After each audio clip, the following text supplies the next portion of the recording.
भारत के उत्तरी छोर पर एक समृद्ध गांव था, चंदनपुर। यहां के खेत सोना उगलते थे और लोग दिल के अमीर थे। इसी गांव में गिरधारी नाम का एक किसान रहता था। गिरधारी का शरीर ऐसा था जैसे साक्षात भीमसेन धरती पर उतर आए हों।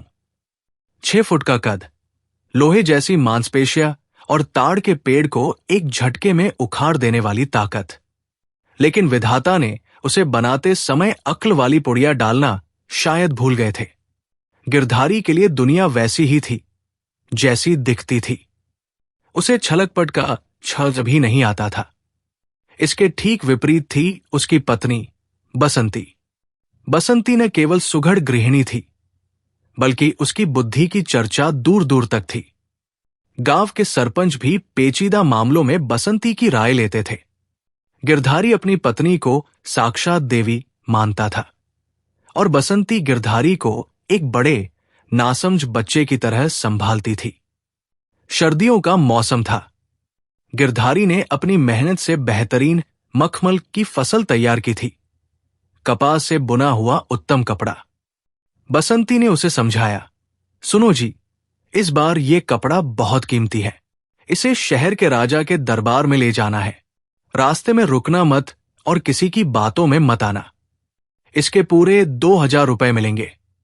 गिरधारी ने अपनी बड़ी बड़ी मूंछों पर ताव दिया। अरे बसंती, तुम चिंता मत करो। तुम्हारा गिरधारी पहाड़ से टकरा सकता है। ये शहर वाले क्या चीज है। गिरधारी अपनी बैलगाड़ी में मखमल के थान लादकर शहर की ओर निकल पड़ा। चंदनपुर और शहर के बीच भूल भुलैया नाम का एक जंगल पड़ता था। यहां 3 कुख्यात ठगों का राज चलता था, नटवर, बंटी और छगन। नटवर उनका दिमाग था, बंटी उनका जासूस और छगन उनका बाहुबली। उनकी नजर जब गिरधारी की बैलगाड़ी पर पड़ी तो नटवर की आंखों में चमक आ गई। बंटी ने कहा, उस्ताद, माल तो तगड़ा है, पर यह आदमी तो दैत्य लग रहा है। इससे भिड़ना मौत को दावत देना है। नटवर मुस्कुराया, ताकत को ताकत से नहीं, भ्रम से हराया जाता है। आज हम सम्राट के नए कपड़े वाला खेल खेलेंगे। योजना के मुताबिक तीनों ठग अलग अलग वेश बदलकर रास्ते में खड़े हो गए। सबसे पहले नटवर एक संत के वेश में मिला। उसने बैलगाड़ी रोकी और मखमल के थान को छूकर कहा, अद्भुत, ऐसा पवित्र कपड़ा मैंने आज तक नहीं देखा। गिरधारी खुश हो गया। हां महाराज, मेरी पत्नी ने बनाया है। नटवर ने गंभीर होकर कहा, बेटा, यह साधारण कपड़ा नहीं है, ये स्वर्ग रेशम है। शास्त्रों में लिखा है कि यह कपड़ा केवल पुण्य आत्माओं को ही दिखाई देता है। जो पापी होता है उसे यह कपड़ा दिखाई नहीं देता, उसे सिर्फ खाली हवा दिखती है। गिरधारी हंसा, महाराज, मुझे तो दिख रहा है। नटवर ने कहा, क्योंकि तुम पुण्य आत्मा हो। पर सावधान रहना, शहर में पाप बहुत है। थोड़ी दूर आगे बंटी और छगन, जो शाही दरबारियों के वेश में थे, मिले। उन्होंने गाड़ी रोकी। बंटी ने नाटक करते हुए कहा, वाह, क्या बैलगाड़ी है। पर भाई, तुम खाली गाड़ी लेकर शहर क्यों जा रहे हो? गिरधारी चौंका, खाली? इसमें मखमल लदा है। छगन ने चौंकने का नाटक किया, मखमल? कहाँ है मखमल? मुझे तो कुछ नहीं दिख रहा। बंटी, क्या तुझे दिख रहा है? बंटी ने आंखें फाड़कर देखा और सिर हिलाया, नहीं यार, गाड़ी तो खाली है। लगता है हम दोनों पापी हैं, इसलिए हमें नहीं दिख रहा। या शायद ये किसान ही झूठ बोल रहा है। गिरधारी का माथा ठनका। संत ने कहा था कि पापियों को कपड़ा नहीं दिखता, लेकिन ये दरबारी तो बड़े लोग हैं। ये पापी कैसे हो सकते हैं? कहीं मैं ही तो पापी नहीं हो गया? तभी नटवर, संत, भी वहां पहुंचा। उसने दरबारियों को देखा और कहा, अरे, तुम दोनों को नहीं दिख रहा? इसका मतलब तुम दोनों महापापी हो। दरबारियों ने तुरंत नाटक बदला। वे डरने का अभिनय करने लगे। ओह, नहीं नहीं, दिख रहा है, हमें दिख रहा है, कितना सुंदर कपड़ा है। वे खाली हवा को छूने का नाटक करने लगे। अब नटवर ने गिरधारी की ओर देखा। बेटा, क्या तुम्हें अब भी कपड़ा दिख रहा है? गिरधारी ने थानों की ओर देखा। उसके मन में संदेह का बीज बोया जा चुका था। उसने सोचा, अगर मैंने कहा कि मुझे दिख रहा है और सच में ये गायब हो गया हो तो मैं झूठा साबित होऊंगा। और अगर ये दरबारी हवा को छूकर कपड़ा बता रहे हैं तो कहीं ऐसा तो नहीं कि सचमुच कपड़ा गायब हो गया है और मैं ही पागल हूं। नटवर ने आखिरी पासा फेंका।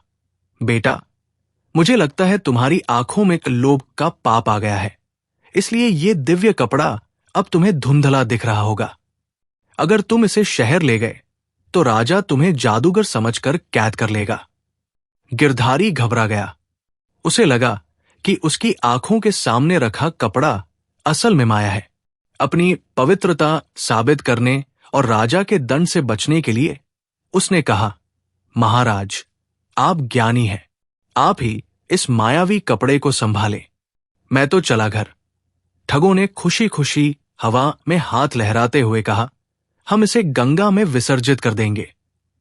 गिरधारी ने असली मखमल से भरी गाड़ी उन्हें सौंप दी और जान बचाकर खाली हाथ घर भागा। गिरधारी जब घर पहुंचा और उसने ये पूरी दास्तान सुनाई तो बसंती ने अपना माथा पीट लिया। लेकिन वो रोने धोने वाली औरत नहीं थी। उसने ठगों के मनोविज्ञान को समझा।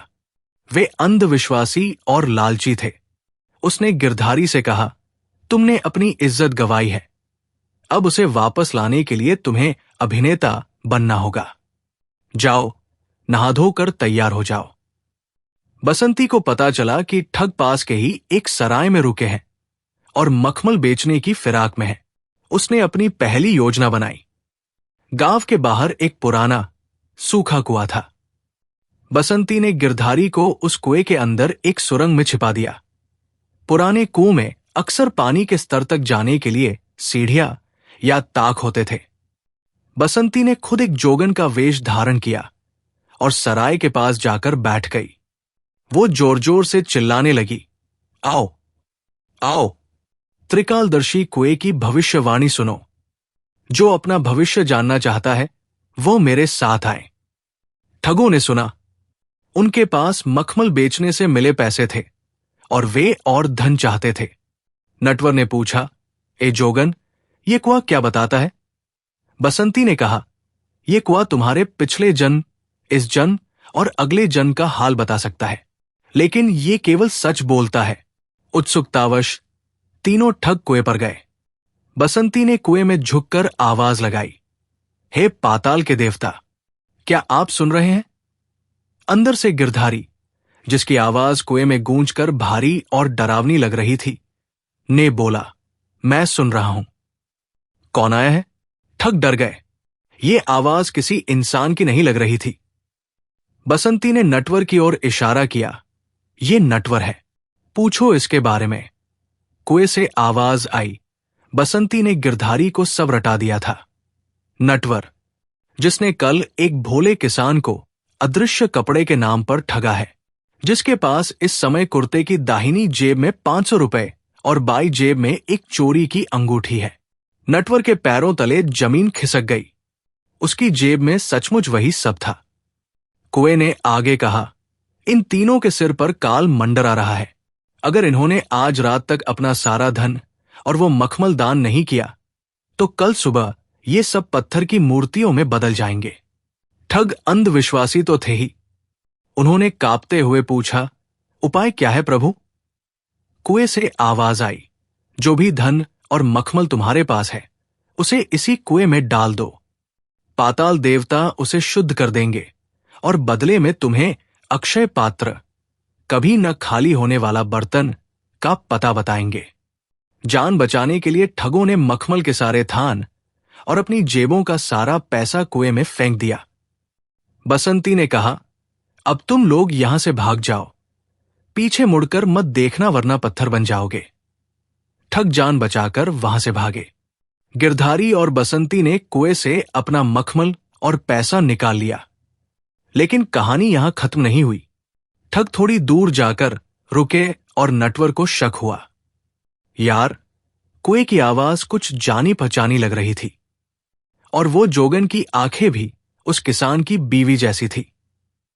वे वापस दबे पाव कुएं के पास आए और देखा कि गिरधारी और बसंती सामान लाद रहे हैं।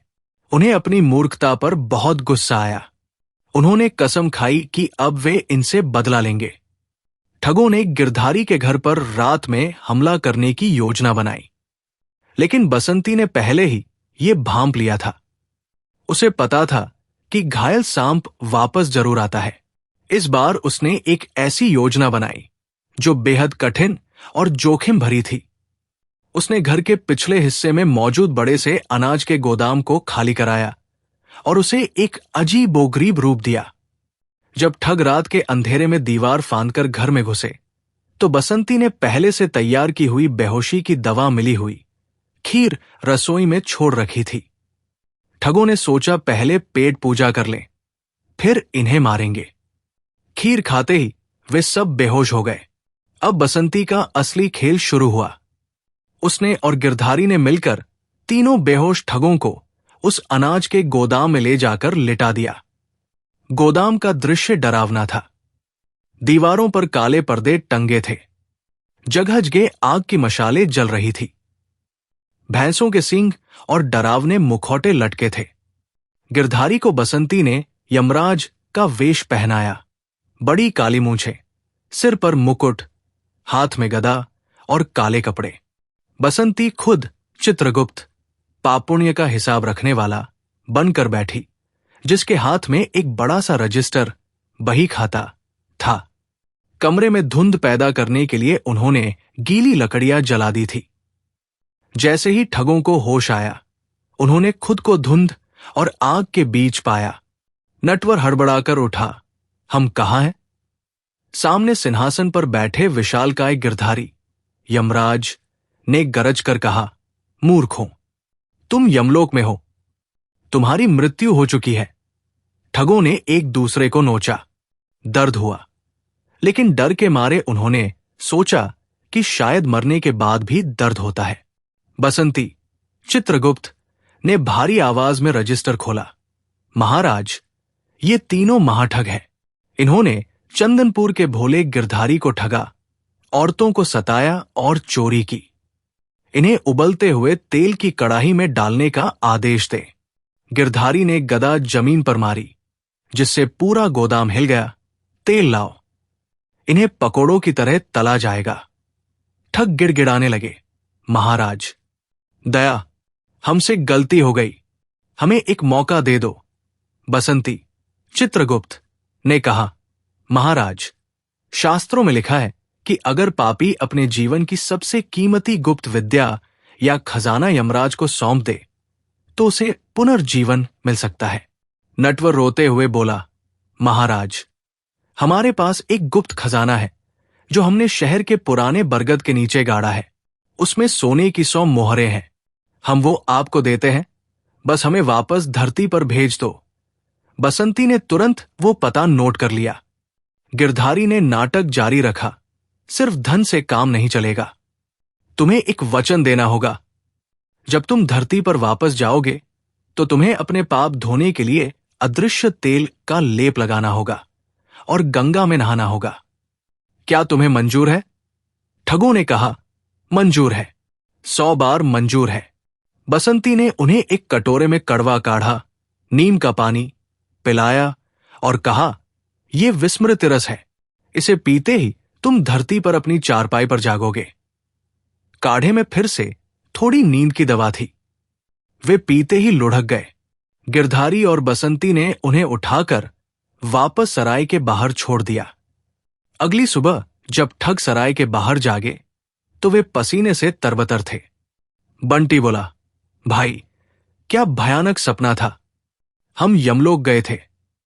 छगन ने कहा, सपना नहीं था भाई, मेरे मुंह में अभी भी उस कड़वे रस का स्वाद है, और देखो, हमारे कपड़े भी धुएं से महक रहे हैं। नटवर घबराया हुआ था।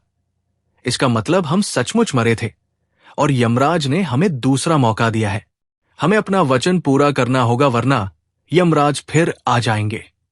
उसी दिन दोपहर में बसंती, जो अब एक साधारण तेल बेचने वाली बनी थी, बाजार में आई। वो जोर जोर से चिल्ला रही थी, पापनाशिनी तेल, अदृश्य तेल, जो इसे लगाएगा उसके पाप दुनिया को नहीं दिखेंगे। ठगों ने उसे देखा। यमराज की बात याद आई, अदृश्य तेल का लेप। वे दौड़े दौड़े उसके पास गए। ए माई, ये तेल क्या करता है? बसंती ने कहा, यह हिमालय का दुर्लभ तेल है। इसे शरीर पर लगाकर अगर कोई धूप में निकले तो वो दुनिया की नजरों से गायब हो जाता है। पापी लोग इसका इस्तेमाल अपने पाप छिपाने, अदृश्य होने के लिए करते हैं, ताकि वे बिना किसी रोकटों के गंगा तक जा सकें। ठगों को लगा कि ये वही तेल है जिसकी बात यमराज ने की थी, और अगर वे अदृश्य हो गए तो वे आसानी से राजा के खजाने को भी लूट सकते हैं। यमराज का डर तो था, पर लालच उससे बड़ा था। उन्होंने बसंती से वो तेल, जो असल में सरसों के तेल में कालिख और खुजली वाली जड़ी बूटी कौंच मिलाया हुआ था, खरीद लिया। वे जंगल में गए, अपने सारे कपड़े उतारे और पूरे शरीर पर वो काला तेल मल लिया। नटवर ने पूछा, बंटी, क्या मैं दिख रहा हूं? बंटी, जिसकी आंखों में तेल जाने से जलन हो रही थी और धुंधला दिख रहा था, ने कहा, नहीं उस्ताद, आप बिल्कुल गायब हो, सिर्फ आपकी आवाज आ रही है। छगन ने भी यही कहा। तीनों को लगा कि वे अदृश्य हो चुके हैं। अब वे तीनों नंगे, काले तेल में पुते हुए और खुजली से परेशान बड़ी शान से शहर के मुख्य बाजार में घुस गए। उन्होंने सोचा कि वे अदृश्य हैं, इसलिए वे दुकानों से मिठाई और फल उठाकर खाने लगे। पूरा बाजार सन्न रह गया। लोग उन्हें देख रहे थे, हंस रहे थे और बच्चे तालियां बजा रहे थे। ठग सोच रहे थे कि लोग हवा में उड़ती मिठाई देखकर हैरान हैं। नटवर चिल्लाया, हटो, हम अदृश्य शक्तियां हैं। तभी राजा के सिपाहियों ने उन्हें घेर लिया। सिपाही हंसते हुए बोले, अदृश्य शक्तियां? तुम तो कालिक पुते नंगे बंदर लग रहे हो। ठगों को तब एहसास हुआ कि वे दिख रहे हैं, और ऊपर से उस तेल की वजह से पूरे शरीर में भयानक खुजली शुरू हो गई। वे सड़क पर लोटपोट होकर खुजलाने लगे। सिपाहियों ने उन्हें रस्सियों से बांधा और कोड़े मारते हुए जेल ले गए। उनकी ये हालत देखकर पूरा शहर हंस हंस कर लोटपोट हो गया। उधर चंदनपुर में बसंती और गिरधारी ने शहर जाकर उस बरगद के पेड़ के नीचे खुदाई की। वहां सचमुच सोने की 100 मोहरें मिली, जो उन ठगों ने न जाने कितने लोगों को लूटकर जमा की थी। गिरधारी ने मोहरों को देखा और फिर अपनी पत्नी को। उसने श्रद्धा से हाथ जोड़ लिए। बसंती, लोग कहते हैं कि मैं बलवान हूं, लेकिन असली ताकत तो तुम्हारे इस छोटे से दिमाग में है। बसंती मुस्कुराई।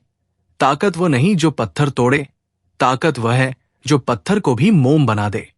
उस दिन के बाद गिरधारी ने कसम खाई कि वो बिना बसंती की सलाह के एक सुई भी नहीं खरीदेगा। उन्होंने उन पैसों से गांव में एक धर्मशाला बनवाई और बाकी जीवन सुख चैन से बिताया। और यमराज के दरबार की कहानी, वो आज भी चंदनपुर के बच्चे बच्चे की जुबान पर है।